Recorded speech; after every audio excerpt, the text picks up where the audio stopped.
con la sesión, la penúltima sesión, si el internet nos los permite, porque estaba un poquito inestable. En la clase pasada hablamos de una serie de personajes importantes que de alguna manera transformaron el paradigma de lo que venía siendo la idea del tipo, la tipología y el modelo, ¿no?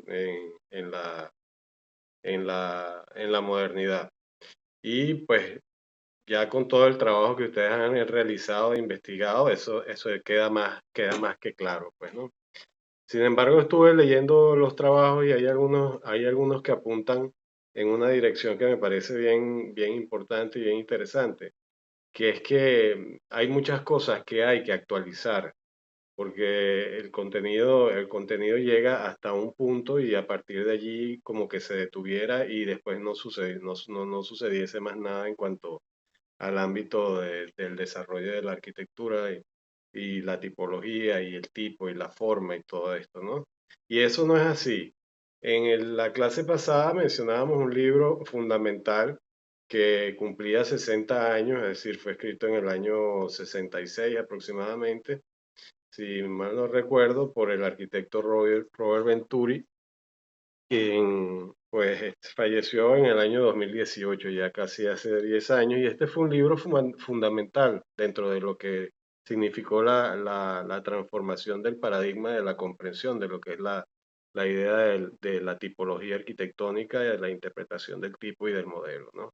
Allí en los recursos del curso, le dejé un enlace al texto, está en inglés, pero también dejé un video, al igual que acabo de dejar un video sobre una de estas dos personas que aparece en pantalla, que quizás no sé si las reconozcan o no. Una de ellas a la izquierda es la famosa Zaha Hadid, pero mucho más joven, ya también fallecida, digamos, tempranamente por un infarto. Fumaba mucho, tenía mucho estrés y era una mujer muy aguerrida y muy de vanguardia. Y a su lado derecho está Rem Koolhaas, que también es un arquitecto que pertenece, digamos que, a la tardomodernidad, por decirlo de alguna forma, pues digamos ya entre los 70 y los años 80, ¿no? Entonces, no se quedó el tema de la tipología estancado en la modernidad, simple y llanamente con los argumentos esbozados por Argand o por Moneo o por algún otro teórico que hemos revisado, sino que estos arquitectos que se formaron en la Architectural Association en Londres impulsaron una nueva visión, ¿no? De lo que era no solamente la idea de la arquitectura como tal, sino de la teoría y de la crítica y de la puesta en práctica a través de una manera particular y distinta de hacer la arquitectura y de proyectarla, pues, ¿no? Entonces nos estamos refiriendo al movimiento deconstructivista, ¿no? Que de alguna forma eso es una especie de título, como siempre el MoMA les encanta poner títulos a las nuevas categorías proyectuales que surgen, pero ya en el año 78 esto se le da el nombre de deconstructivismo porque toma preceptos de una escuela, que es la escuela constructivista rusa, que tuvo su auge en el establecimiento de una escuela que se llamó el Chutema, ¿no? El Chutema era como la, la Bauhaus, pero de la vanguardia rusa, ¿no? Y hay muchos elementos de esa estética que adoptaron los arquitectos que se estaban formando en la Architectural Association en Londres, pues, ¿no? Entre ellos, por supuesto, Rem Koolhaas y Zaha Hadid.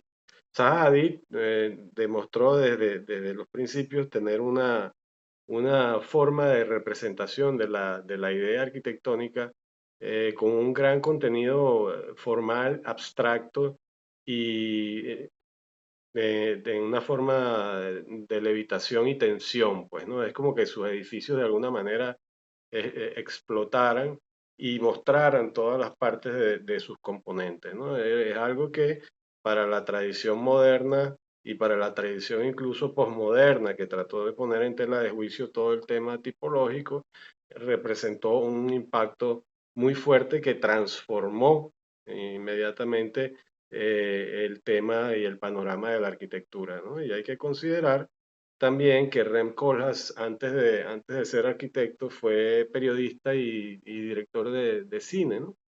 Y en el 78, 10 años después de que se publicara con Complejidad y Contradicción en Arquitectura de Robert Venturi, él publicó un manifiesto, por decirlo así, un libro que se llamaba Delirious Manhattan, ¿no? Que traducido en español se llama Delirios de Nueva York, ¿no? Pero en realidad no solamente ese fue el libro que escribió Kohlhaas, sino también otros muchos más que les voy a señalar y les voy a indicar para que ustedes comprendan que no solamente todo se queda en la modernidad que ustedes quizás estén acostumbrados a ver tanto en la teoría como en la enseñanza de taller, ¿no? Es algo que yo trato de una vez de abordar, pero con la conciencia de que existe obviamente un basamento histórico para todo esto. Pero esto significó una ruptura total que tiene mucho que ver con lo que vimos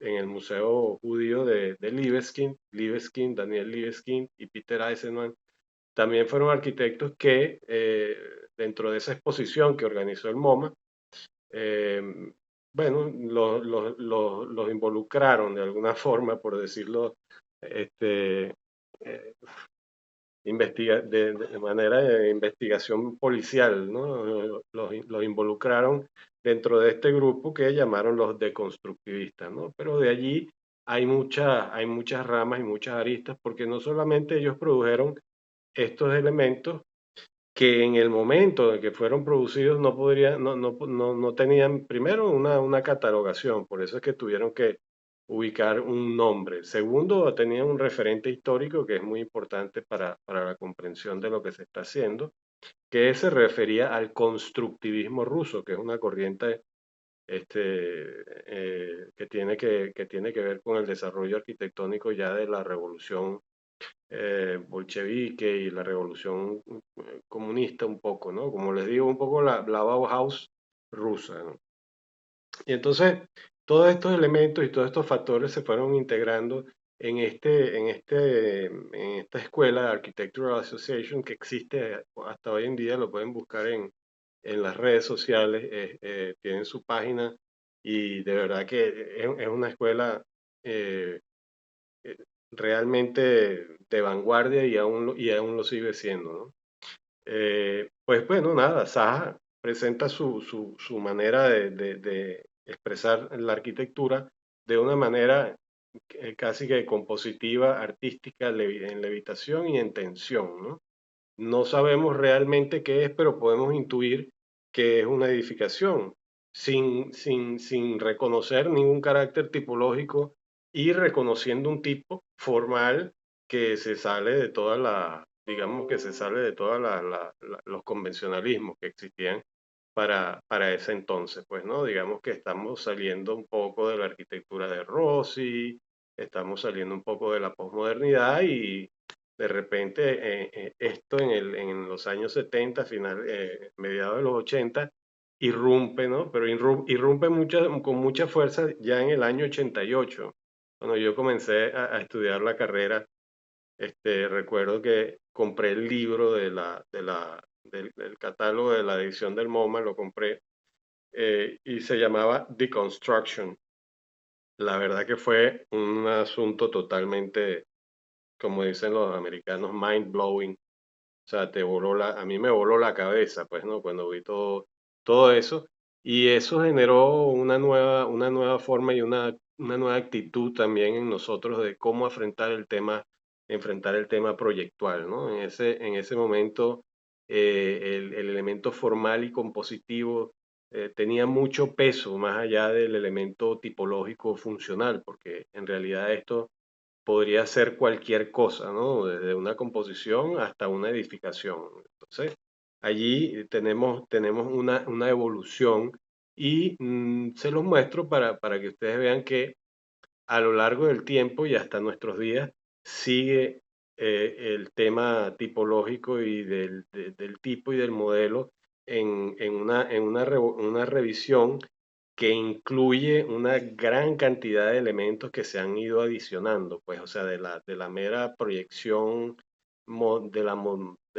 digamos que de la forma moderna, pues se ha trascendido a unos lenguajes que luego se han traducido en realidad porque en el momento en que surgieron no había forma ni manera ni programa que pudiera traducir estos edificios o estas propuestas en realidades tangibles, ¿no?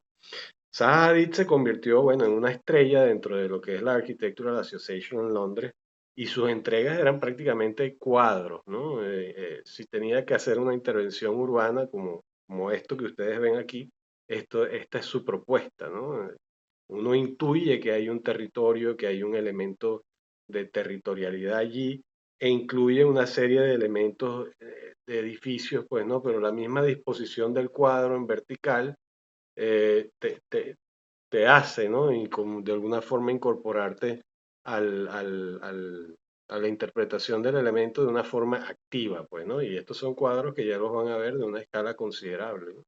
Y esas entregas, pues, se fueron de alguna manera realizando allí en la Architectural Association y fueron surgiendo muchos elementos críticos, disruptivos de lo que era la tradición de la modernidad que ya se había comprobado su fracaso y hasta hoy en día hay muchas personas que no entienden que el sistema de la modernidad, pues, eh, ye- ya no, digamos que es historia, pues, ¿no? Historia en el buen sentido de la palabra, ¿no? No negarlo, pero comprender que llegó un momento en que se desgastó ese lenguaje de la modernidad y fue sustituido por estos movimientos de vanguardia, pues, ¿no? Entonces, aquí se presenta también otra propuesta totalmente compositiva, pero nosotros podemos intuir de que se trata de un elemento arquitectónico, pues, ¿no? O un elemento compositivo. Se rescata la idea de la composición como elemento tipológico y de tipo, pues, ¿no? Y entonces empieza a adquirir muchísimo valor el tema del lenguaje y de la lingüística, porque además el deconstructivismo tiene su origen en la filosofía deconstructivista de lingüística del francés y filósofo Jacques Derrida. Entonces, hablábamos de signos, símbolos, significados, significantes, semiótica, ¿no? Un poco en esa era de Venturi y de la teoría de la posmodernidad, pero ahorita aquí ya estamos hablando en otros términos, pues, ¿no? Estamos hablando en términos que tienen más que ver con lo formal y con la intención del diseño en sí, pues, ¿no? Más que su uso. Pero estos edificios posteriormente se convirtieron en lo que nosotros hoy en día hemos visto como obras de Zaha Hadid, ¿no? Y obras de Rem Koolhaas, y obras de Peter Eisenman, y obras de Bernard Tschumi, y obras de Daniel Libeskind. Es decir, ellos fueron escalando, inclusive Frank Gehry, eh, merece un capítulo aparte que ya lo veremos en la última sesión, pero evidentemente esto generó una disrupción significativa dentro del panorama arquitectónico y que con el tiempo se fue decantando hacia la posibilidad de realizarse, ¿no? En el caso de Kohlhaas, la aproximación de él al tema proyectual, tipológico y de tipo está muy vinculado también con el elemento compositivo y de artefacto, ¿no? Urbano de alguna forma, que rompe con el esquema tradicional del edificio y con los cánones establecidos de lo que debe ser una edificación, pues, ¿no? De allí que en su libro Delirious Manhattan, él haga una especie de crítica sobre lo que es la visión de la ciudad y de cómo estaba siendo comprendida y cómo en realidad debería reformularse y repensarse. Algo que Zaha Hadid hacía en sus propuestas urbanas, pues, ¿no? Que ya vimos en este modelo, perdón, que se presenta aquí. Entonces, eso es muy significativo porque la edificación se trata ya como un artefacto que se integra, se inserta dentro de la ciudad y genera una transformación, genera una manera de aproximación e integración a la vida urbana en distintas escalas y en distintas maneras, pues, ¿no? Pero no define una tipología, pues, es decir, aquí, ¿de qué podemos hablar aquí al ver esto? No podemos decir esto es un hospital o esto es un edificio de oficinas. Entonces, la actitud de Kohlhaas siempre fue provocadora, disruptiva, en contra de lo que son los paradigmas que estaban establecidos en la modernidad. Y esto es simple, esto es una pequeña muestra que les estoy dando para que ustedes tengan noción de que no se quedó estancado el asunto tipológico en un punto con Argán, pues, ¿no? Por los años 60, ¿no? Esto siguió evolucionando y se fueron rompiendo estas reglas para generar esta nueva arquitectura, que es la arquitectura que en realidad deberíamos estar nosotros de alguna manera proyectando y ejecutando en nuestros talleres de diseño, ¿no? Es al menos lo que yo a lo que yo siempre aspiro, pero es complejo, pues, ¿no? Es un tema complejo porque, eh, bueno, toca muchos puntos sensibles que es importante reconectar, pero sin duda tenemos que nosotros como arquitectos mantener ese espíritu vanguardista, pues, ¿no? Y darle una resignificación a todo lo que es esta temática tipológica. En la clase anterior también vimos un edificio de Kohlhaas, que fue la ampliación del Museo de Arte Contemporáneo de Nueva York, que fue edificado por el original por Sana, una firma japonesa, y bueno, Kohlhaas hizo una intervención para la ampliación, también con esta misma idea del edificio como artefacto disruptivo dentro de la ciudad.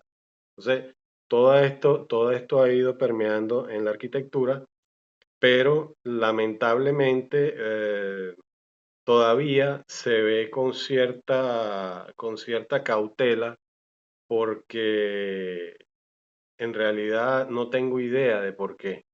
Esto se sigue viendo con cautela y los arquitectos fueron en este periodo de tiempo buscando esa experimentación, pero entonces se convirtieron en algo que en realidad no era la idea tampoco, porque la idea no era que el edificio fuera el arquitecto, pues, ¿no? Entonces surgieron todos estos star architects, arquitectos estrellas, y entonces allí se perdió un poco la fuerza del empuje inicial que tuvo que tuvo y que tiene este movimiento, porque Kohlhaas con 81 años todavía sigue activo y Eisenman con 93 también, pues, ¿no? Entonces, en este momento hay otra valoración sobre la discusión del tema de lo que debe ser la arquitectura, pero esta es una fase muy importante, pues, ¿no? No solamente como objetualidad, sino como representación.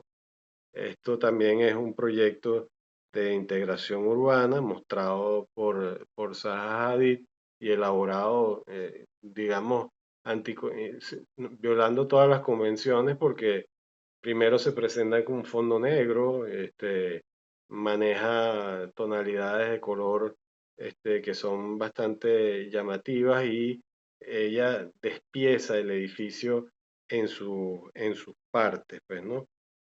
y eso de alguna manera la hace ser la mujer de la vanguardia de ese momento, ¿no? Me disculpan que se está desconectando mucho la señal, pero vamos a seguir adelante pese a las dificultades para ver rápidamente esto y darnos una idea hasta llegar a la actualidad, pues, ¿no?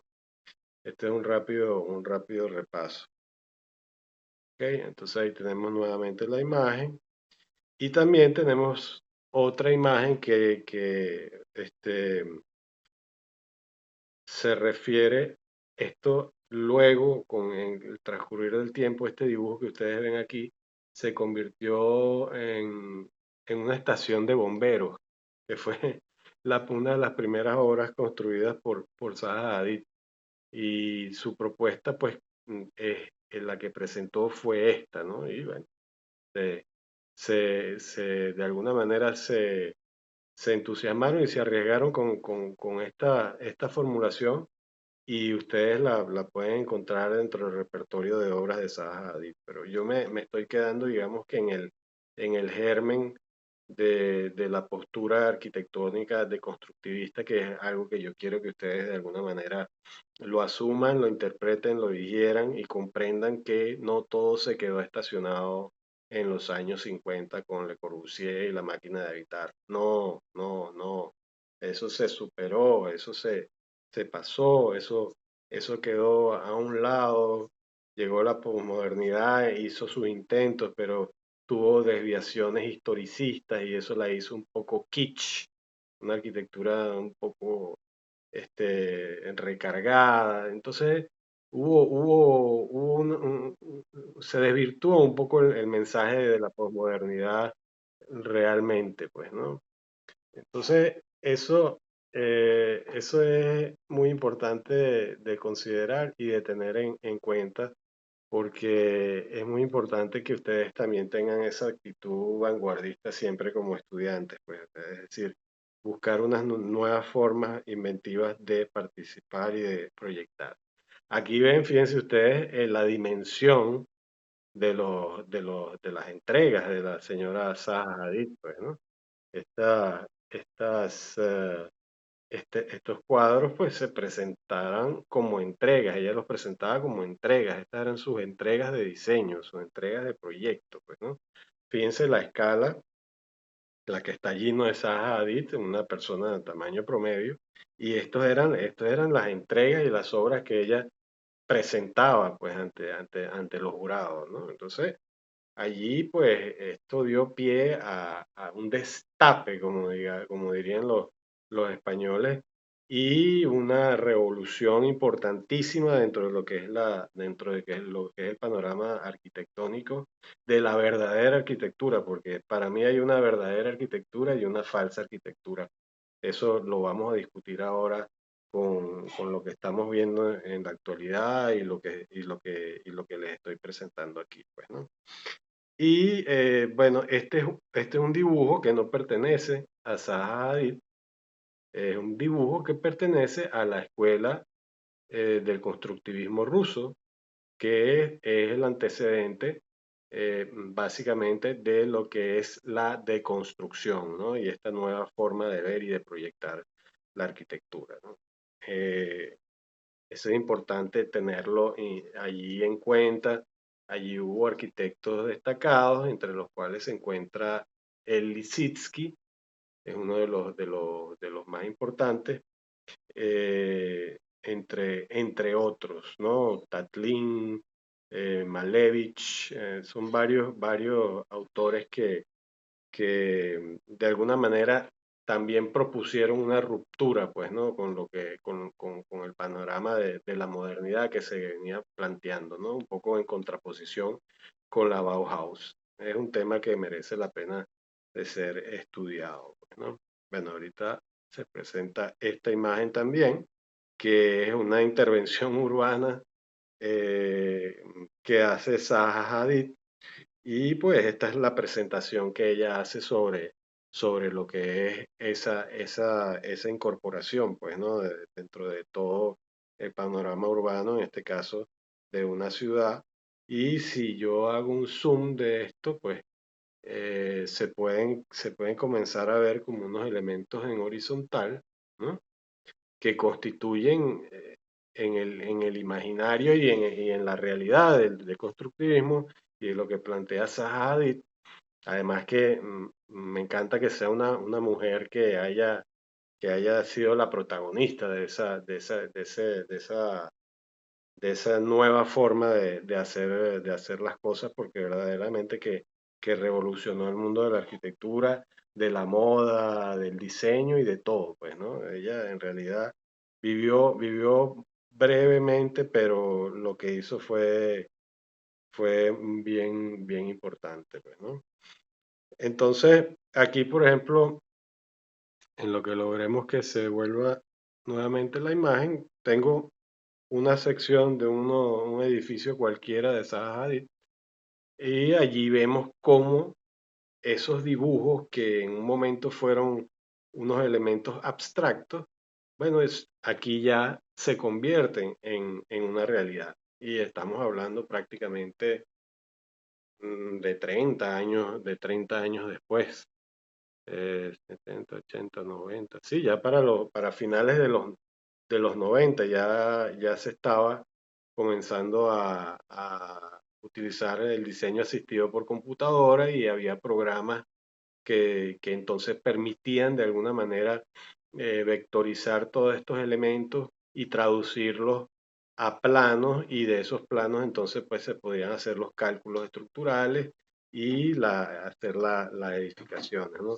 Sin embargo, Zaha Hadid siempre mantuvo su forma conceptual inicial de aproximación con este carácter artístico, arquitectónico que se presenta en sus obras y que, bueno, en la actualidad ya para nosotros son familiares, ¿no? O sea, estas imágenes, digamos, pues, ¿no? Representan algo que ya está en el espíritu de esta época, y eso que esto ya tiene casi una década de haber sido construido, sí cuidado y si no más, pues, ¿no? Igual que los edificios de Kohlhaas, que les recomiendo el documental que les dejé allí para que lo revisaran, ¿no?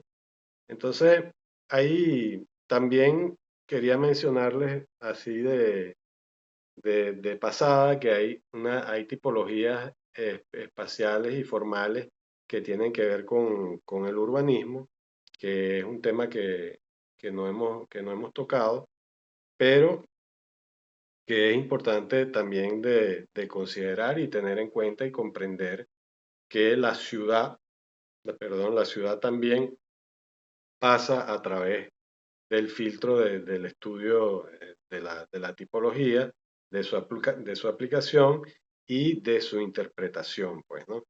Entonces, también el tema de los diagramas comienza a tener mucha importancia dentro de lo que es la cultura, la nueva cultura arquitectónica que surge a partir del desconstructivismo, ¿no? Y bueno, allí, en ese caso, es muy importante el trabajo teórico que han realizado también estos arquitectos y que, si logro mostrarlo, eh, pues podríamos verlo. Vamos a ver si llega nuevamente aquí la señal. Que quiero mostrarles una representación de más o menos cómo es el tema de la interpretación del espacio público urbano y de las tipologías, ¿no? Y del tema del manejo de los esquemas. Pero bueno, tenemos problemas aquí con la conectividad. Vamos a solucionarlo rápidamente.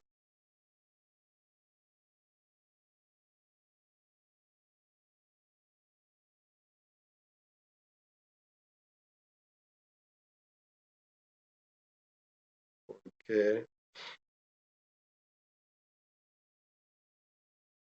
es importante que los vayamos viendo, porque les voy a mostrar inclusive ya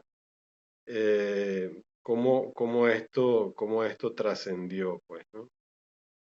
Entonces, tengo otras imágenes interesantes em, que quería mostrarles, ya que estoy un poquito confundido aquí.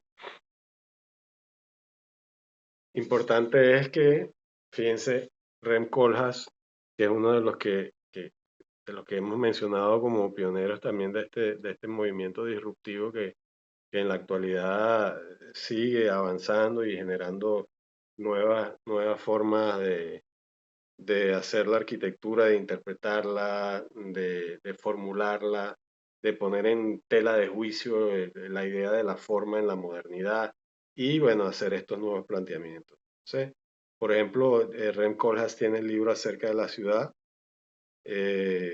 habla sobre qué pasó con el urbanismo, la grandeza y el problema de la talla, el espacio basura, ¿no? Que es el no lugar, que llama un poco también la activista y arquitecto Jane Jacobs, ¿no?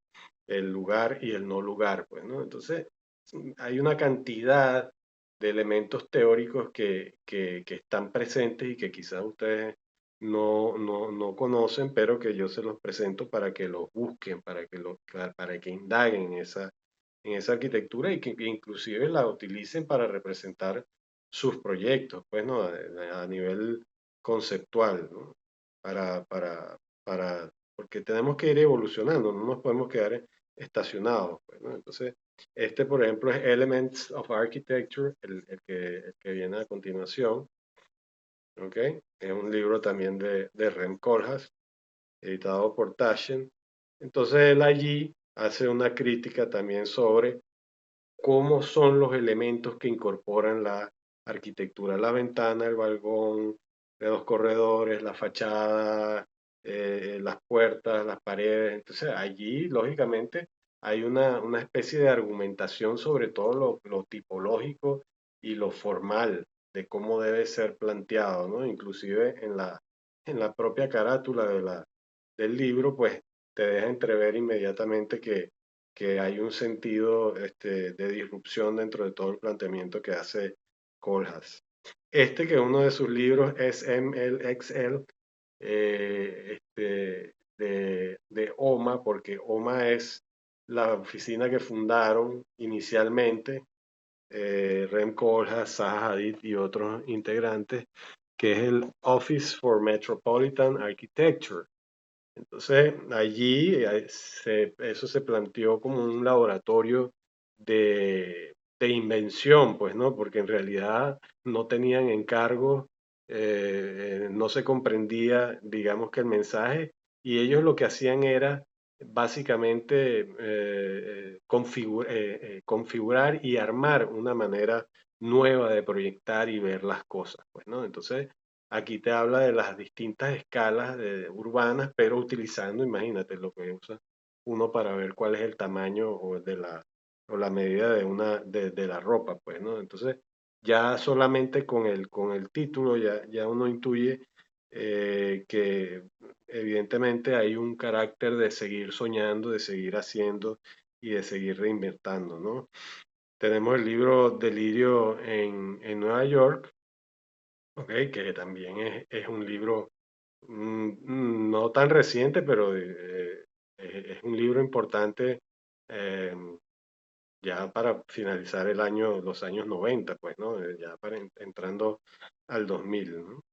En el caso de Peter Eisenman está este libro, Canonical Buildings, o 10 edificios canónicos de 1950 al 2000, donde Peter Eisenman hace una especie de revisión de las obras paradigmáticas de la arquitectura de Rossi, de Le Corbusier, de una serie de edificios que son considerados canónicos, pues es decir, que son como una especie de elementos eh, que no admiten crítica ni argumentación, ¿no? Él hace allí su, su aporte teórico, ¿no? No solamente con este libro, sino con, por ejemplo, The Formal Basis of Modern Architecture, que es la base formal de la arquitectura moderna, sobre la cual muchos de estos elementos que se plantean como composiciones que luego se han convertido en edificios, lo manejan mucho el tema de la descomposición formal y el diagrama como método proyectual y como nueva estructura tipológica y de tipo, pues, ¿no? Sin abandonar, sin abandonar el tema que hemos conversado sobre la simbología, el significado, la sensación, la atmósfera, pues, ¿no? Que digamos que ya el punto del tema de la atmósfera, que es el tema de percibir en la edificación en todos sus sentidos, es lo que en este momento de alguna manera está resumiendo toda la vertiente arquitectónica que se ha venido dando a raíz de la deconstrucción, que ya, bueno, ya tiene varias décadas en función o en planteamiento, y también Peter Eisenman hace este Diagram Diaries, que son diarios de los diagramas que de alguna manera él formula para la estrategia de proyecto, para aplicarlo a a la estructura de la planificación del proyecto, ¿no? Y por último, este libro que es más reciente, yo no lo he leído aún, se llama Rewriting Alberti, reescribiendo Alberti. Allí él analiza las obras de Jean Battista de- de Alberti, eh, que digamos que Alberti fue un revolucionario de la arquitectura en su momento, y además fue un tratadista muy importante que generó una obra magnífica que es el tratado que se llama De Arquitectura, ¿no? Estamos hablando del Renacimiento y un poco más allá. Y Peter Eisenman se lanza una reinterpretación de este arquitecto para ver cuál es su vigencia y cómo es su aproximación al método proyectual, ¿no? Em, por último, pero no por eso menos importante, porque quiero conversar con ustedes sobre ciertas cosas relacionadas con la materia. Nuevamente vuelvo aquí a la conclusión, libros, ya los vimos. Em,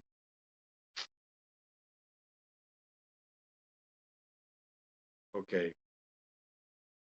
este personaje que va a aparecer ahora en pantalla, quien tiene 83 años, es Peter Zumthor. Y Peter Zumthor pertenece, digamos que a una escuela que de alguna manera reacciona a toda esta aproximación formal del deconstructivismo, y para él el tema de la forma no es el eje fundamental de la estructura de proyecto ni del tema tipológico, pero sí lo es el tema de la atmósfera, ¿no? Es decir, ya la arquitectura entendida como una reunión de elementos que no solamente son percibidos con la vista, sino que es percibido con todos los sentidos, pues, ¿no? Entonces, Zumthor acaba de inaugurar el LACMA, que es el Los Angeles Contemporary Art Museum, la Galería David Giffen. Y bueno, para Zumthor, la simplicidad de la arquitectura y la utilización robusta del material es lo que prevalece para la generación de la sensación en lo arquitectónico, pues, ¿no? Su estrategia proyectual le permite generar una obra también que tiene un carácter propio y particular donde todos los sentidos se ven involucrados. Esta es una obra que Peter Zumthor tardó 17 años en hacer porque es un arquitecto difícil, por decirlo de alguna forma.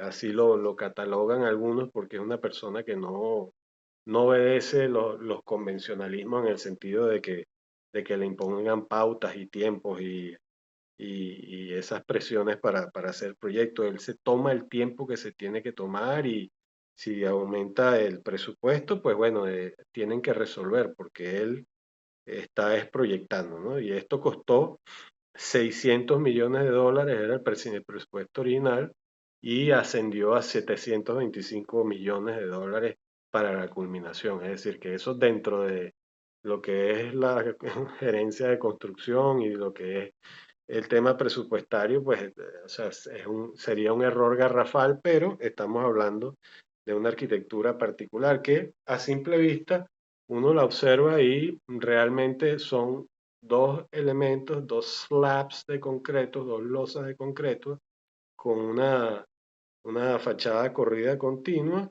y unos elementos de apoyo que de alguna manera, como está situado en Los Ángeles, tiene una respuesta sísmica, pero cuando ya lo vemos en su contexto, empezamos a comprender cuál es la aproximación proyectual que tiene Eisenman, perdón, que tiene Zumthor dentro de toda la ciudad de Los Ángeles, ¿no? Fíjense cómo este edificio rompe con todo lo que es la-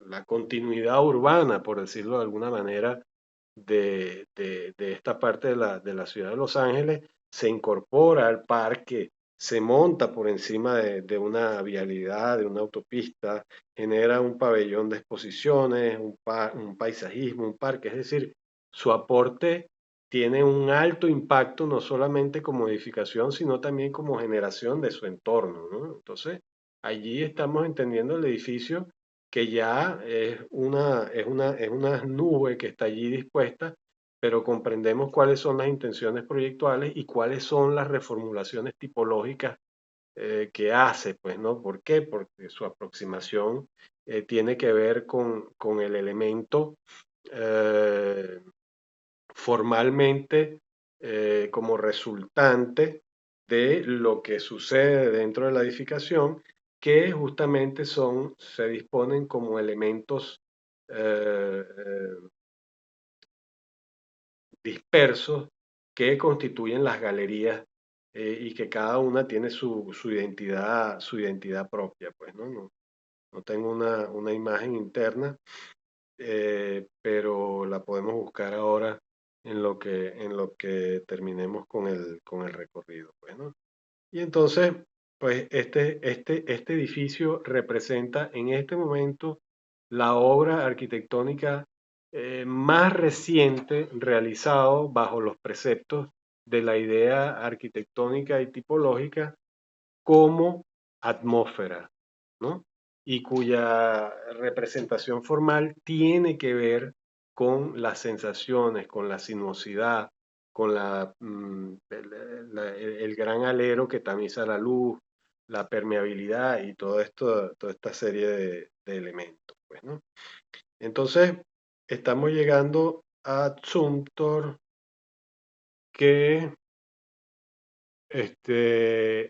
representa ya el punto donde convergen todas estas tendencias que hemos venido analizando a través del tiempo y tratando de vincular con el aspecto tipológico, pero que crean un nuevo lenguaje arquitectónico y obviamente la necesidad de una nueva catalogación tipológica y de tipo y del modelo, pues, ¿no? Porque está incluyendo elementos que son non físicos, pues, ¿no? Que tienen que ver con la percepción.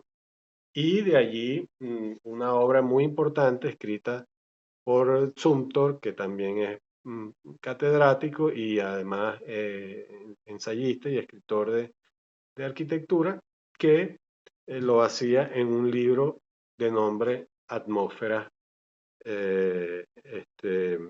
que fue editado en el año 2008, si no me equivoco, ¿no? Entonces,